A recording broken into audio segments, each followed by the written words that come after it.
The signal pierced through the evening quiet like a shard of glass. Thomas Garrett paused, his hands frozen over the medical kit he had been restocking. 3 years of solitude on Kesar Prime had made him sensitive to every sound that traveled through the mountain passes. This sound did not belong here. He moved to the communication panel mounted on the wall of his small cabin. The screen flickered to life, displaying coordinates that made his stomach tighten. The source lay deep within the Crimson Peaks, the mountain range that human settlers were forbidden to enter. Those mountains belonged to the crystalline beings the colonists called dragons, and the agreement was clear. Humans stayed in the valleys. Dragons kept to the high peaks. The few who broke that rule never returned. Thomas stared at the blinking coordinates for a long moment.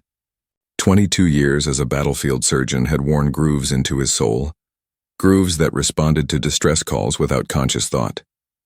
When someone needed help, you went. Everything else came second. He grabbed his emergency pack from the storage locker. The bag was heavy with supplies meant for human injuries, but it was all he had. His legs carried him out the door before his mind could list all the reasons this was a terrible idea. The climb stole 3 hours from the fading daylight. The air grew thinner with each step, and Thomas felt the burn in his muscles that came from pushing too hard. The twin suns of Kesar Prime hung low on the horizon, painting the rocks in shades of amber and crimson. The signal grew stronger as he climbed higher, leading him toward a ridge that overlooked a shallow valley. When he crested that ridge, Thomas stopped breathing. She lay among broken boulders and scorched earth. Her body stretched longer than any spacecraft Thomas had piloted during the war. Scales covered every inch of her hide, each one catching the dying light and fracturing it into cascades of color. But something was wrong with those colors. The databases had shown dragons as creatures of brilliant blues and emerald greens. This dragon's scales had faded to the color of ash and smoke. Dark fluid pooled beneath her flanks, staining the rocks black. Thomas approached with his hands visible and empty. The dragon's head lifted with obvious effort. One enormous eye focused on him, and Thomas felt something brush against the inside of his skull. The sensation was alien and unsettling, like fingers made of silk touching thoughts he had not spoken aloud. His translator crackled. The voice that emerged sounded like wind moving through crystal caves. "Human, you should not have come here." Thomas kept his voice steady, falling back on the calm professionalism that had carried him through countless field hospitals. "Your beacon brought me. I am a surgeon. Tell me how I can help." The dragon made a sound that might have been laughter or might have been grief. "I am Sylveth. I am dying. My young die with me. There is nothing to be done." Thomas moved closer, his trained eye already cataloging what he saw. Her breathing came too shallow and too fast. The temperature radiating from her body felt far too cold. Dragons were supposed to burn with internal fire hot enough to forge steel. This one barely gave off more warmth than a living human. "How long have you been in labor?" "3 rotations of your sons." The mental voice grew fainter. "My flight abandoned me here. They said the eggs were already dead. They said I was foolish to hope. Our kind has not successfully hatched young in 2 centuries. Thomas knelt beside one of the wounds on her flank. The gash ran deep, its edges ragged and clearly infected. Something with claws and teeth had done this damage. "What attacked you?" "Ridge hunters. A pack of 15. I was too weak to flee." Sylveth's eye closed slowly. "It does not matter now. Soon I join my ancestors. My bloodline ends here. The last eggs of the last mother. Let me examine you first." Thomas pulled out his portable medical scanner and ran it along her massive form. The readings made no sense at first. Dragon biology bore little resemblance to anything in his database. Where one heart should exist, she had 3 arranged in a triangular pattern. Her respiratory system worked through some combination of lungs and a crystalline network that filtered air in ways Thomas could not immediately understand. And there, deep in her abdomen, 3 distinct life signs pulsed. "Your eggs are alive." Thomas said the words with absolute certainty. "All 3 of them." Sylveth's eye opened again. "Impossible, I cannot feel them anymore, they are there. But they are stuck." Thomas studied the scan results, his mind already moving through possibilities. The eggs were positioned wrong. One pressed against what appeared to be a major blood vessel. Another had turned sideways, completely blocking the birth canal. The third showed signs of shell damage, cracked spider webbing across its surface. "I have no strength left to push. Even if I did, they will not come." Thomas set down his scanner and opened his medical pack. He had delivered hundreds of babies during his career. Human babies mostly, but also several alien species during the war years. Once he had helped birth a set of Centauri triplets in zero gravity while their transport ship took enemy fire. The basic principles remained constant regardless of species. Find the obstruction, clear the pathway, assist the natural process. I need you to trust me. Thomas activated a sterilization field around his hands. I have done this before. Not with dragons, but biology follows certain rules. You are insane. But Thomas felt something else through that mental connection. A flicker of hope, fragile as spun glass. Perhaps, but I am very good at what I do. Now can you push it all? Even slightly? The dragon's body shuddered. Thomas felt the contraction and immediately went to work. Thomas positioned himself where the scanner indicated the birth canal. His hands found the first egg, the one with the damaged shell. It felt warm beneath his fingers, the surface rough like textured stone. He applied gentle pressure, angling it toward the opening while being mindful of the cracks that threatened to spread further. Sylveth groaned, a sound that vibrated through the ground and into Thomas's bones. The rocks beneath his feet trembled. That is it. Keep that pressure steady. I almost have it. The egg shifted incrementally. Thomas guided it with both hands, moving slowly to avoid catastrophic damage to the compromised shell. Sweat ran down his temples despite the cold mountain air. His shoulders protested the awkward angle, muscles burning from the strain, but stopping was not an option. The first egg emerged into his waiting hands. Luminescent fluid coated the surface, but the shell remained intact. Thomas carried it carefully to a flat section of ground and wrapped it in thermal blankets from his pack. The egg pulsed with internal warmth. 2 more to go. You are doing incredibly well. Stay with me. The second egg proved far more difficult. Thomas could feel it lodged against something solid inside Sylveth's body. Each attempt to shift it caused the dragon visible pain, and the egg slipped back into its original position. After the 5th failed attempt, Thomas sat back on his heels and wiped his forehead with his sleeve. His hands were covered in dragon blood, which glowed faintly in the dimming light. The substance was warm and slick, nothing like human blood.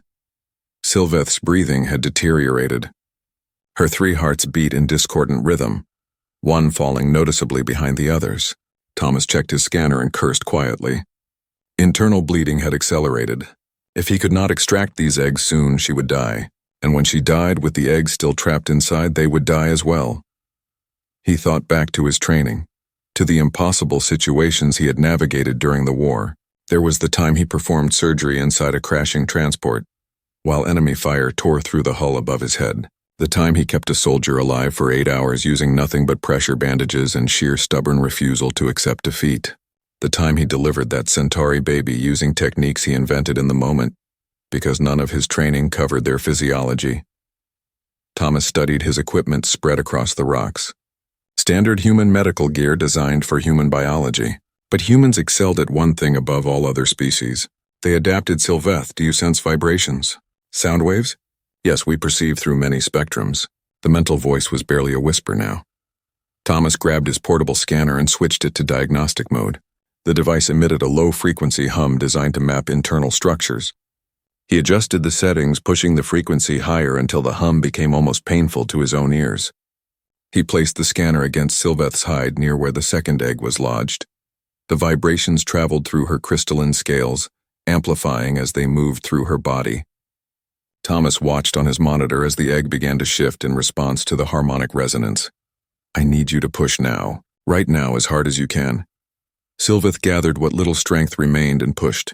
Thomas guided the egg with one hand while maintaining the scanner position with the other. The combination of her contractions and the sonic vibrations worked in concert. Slowly, agonizingly, the egg moved forward, almost there. Just a little more. The egg emerged suddenly, nearly knocking Thomas backward. He caught it with both arms and carried it to join the first one. 2 down. 1 remained, but Sylveth had stopped moving entirely. Her eyes closed and her breathing became so shallow that Thomas could barely detect it. He checked his scanner and felt his stomach drop. Her hearts were failing. All 3 beat weakly, completely out of synchronization. She was shutting down. No, you do not get to quit now. 1 more egg. Your children need you to hold on. There was no response. Thomas looked at the dragon's massive form, and made a decision that every part of his training said was impossible. But everything about this situation was impossible. He climbed onto her chest, finding footholds between her scales. The crystal surface was still warm, though cooling rapidly. Thomas positioned himself over where his scanner showed her hearts and began compressions. His hands sank into the flexible tissue between scales. He pushed down with all his weight, counting rhythm in his head the way he had been taught decades ago. 1, 2, 3, 4. He had no idea if this would work on dragon physiology. 1, 2, 3, 4. His arms screamed in protest and his lungs gasped for air in the thin atmosphere. 1, 2, 3, 4. He refused to stop. Something flickered on his scanner. One heart responded, strengthening its rhythm. Then the second. The third took longer, but finally it too began to beat with renewed vigor. Sylveth's eye opened. "What are you doing, impossible human? Saving your life." Thomas climbed down quickly and retrieved a stimulant from his medical pack. The dosage recommendation for dragons did not exist in any database, so he calculated based on her body mass and hoped his estimate was close enough. He injected it directly into the tissue near one of her hearts. The effect was immediate. Sylveth's body surged with renewed energy. She lifted her head and released a sound that echoed across the mountains and sent loose rocks tumbling down nearby slopes. The third egg. We can get it now. Push. This time when Sylveth pushed, Thomas felt genuine strength behind the effort. He reached inside and found the third egg. It was positioned completely wrong, turned almost perpendicular to the birth canal. He worked carefully, rotating it bit by bit. His fingers found the proper angle, and he pulled gently but firmly. The egg resisted for a long moment. Then something gave way internally and it slid free into Thomas's hands. He stumbled backward with the weight of it and nearly fell. The egg was larger than the other two and felt substantially heavier. He placed it with its siblings and turned back to Sylveth. The dragon's breathing had stabilized. Her scales began to brighten, color slowly returning to the crystalline surface. She looked at the 3 eggs resting on the thermal blankets, then at Thomas, who stood covered in her blood and probably looked like he had survived a battle. "You did it." Sylveth's mental voice carried wonder and disbelief in equal measure. "I do not understand how, but you did it." Thomas allowed himself to collapse onto the rocky ground. Every muscle in his body trembled with exhaustion. Human surgeons learn to improvise. We are not the strongest or fastest species, but we are stubborn. Sylveth made that sound again, the one between laughter and grief. "Yes, that is an accurate word for what you are." The eggs began to glow. Soft light emanated from within the shells, growing brighter as both Thomas and Sylveth watched. Cracks appeared on the surface of the first egg, then the second, then the third. They are hatching. After 200 years, dragons will enter this world again. Part 3. A new beginning. Sylveth tried to lift her head higher to see her young emerge, but the effort proved too much. She sagged back against the ground with a heavy exhale. Thomas checked his scanner again, and his brief moment of relief evaporated.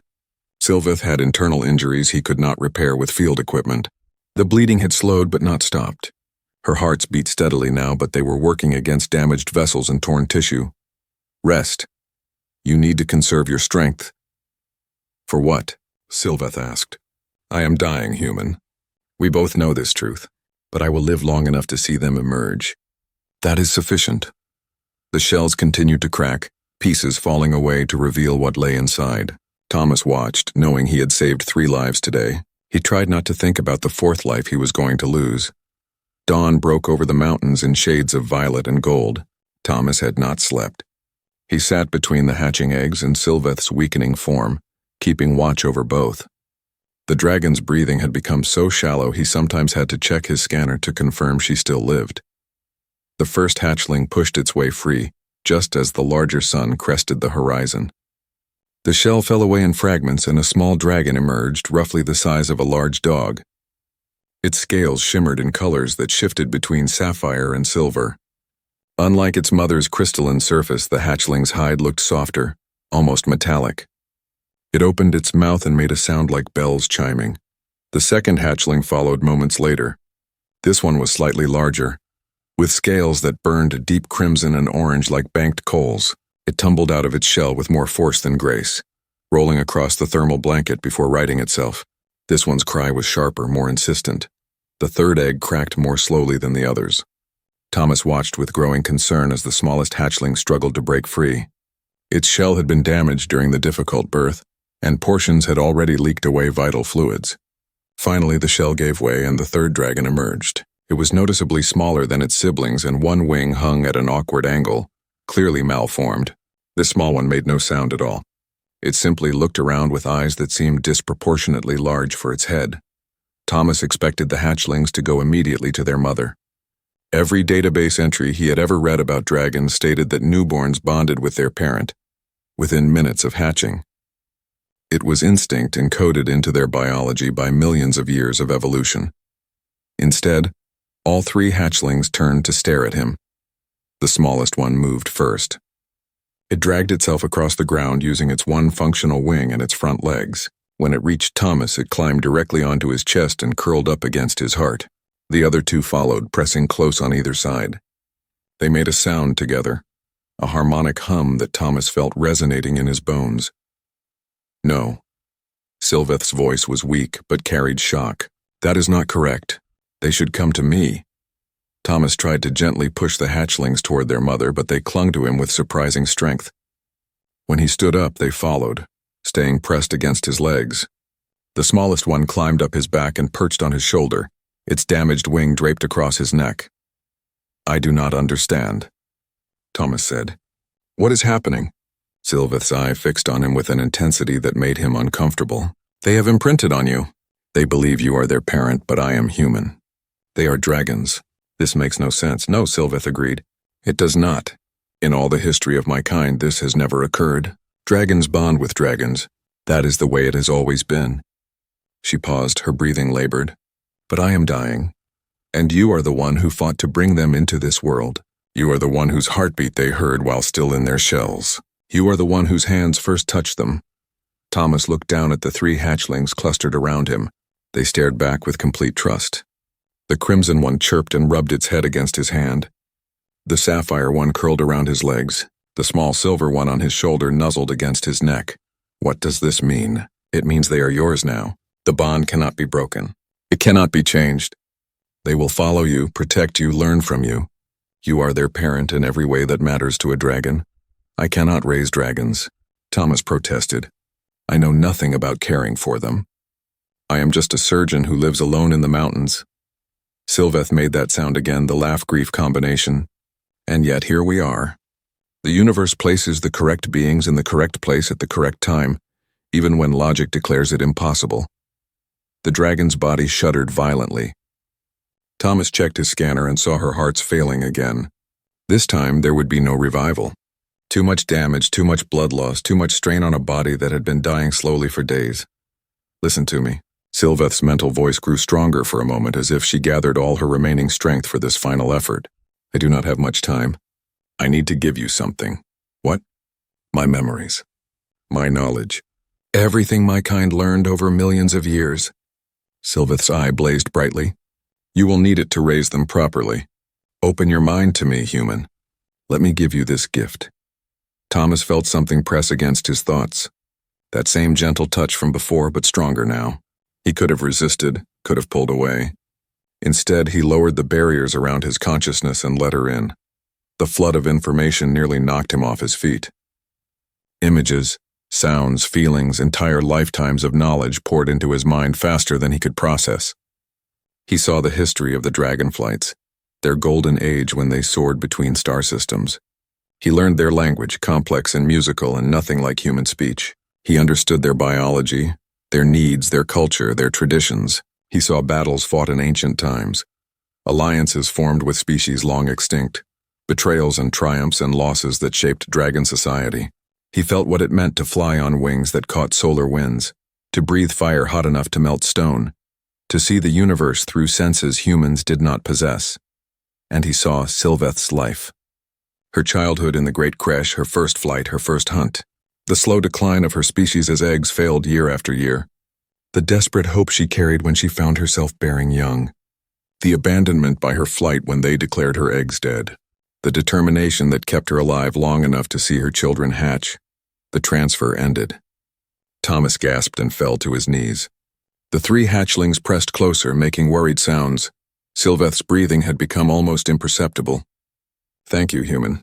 You gave me something I never thought I would have. Hope. A future. My children will live because of you. Thomas crawled to her side, placing one hand on her cooling scales. What should I name them? Sylveth's eye glimmered with fading light. You will know. You carry my knowledge now.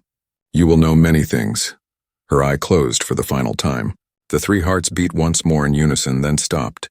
The light faded from her scales, leaving them the color of pearl and ash. Thomas sat beside her body as the twin suns climbed higher in the sky. The three hatchlings curled against him, already trusting him completely. He thought about his isolated cabin in the valley, about the quiet life he had built after the war. That life was gone now. He looked at the smallest hatchling on his shoulder. In his mind, knowledge from Sylveth stirred.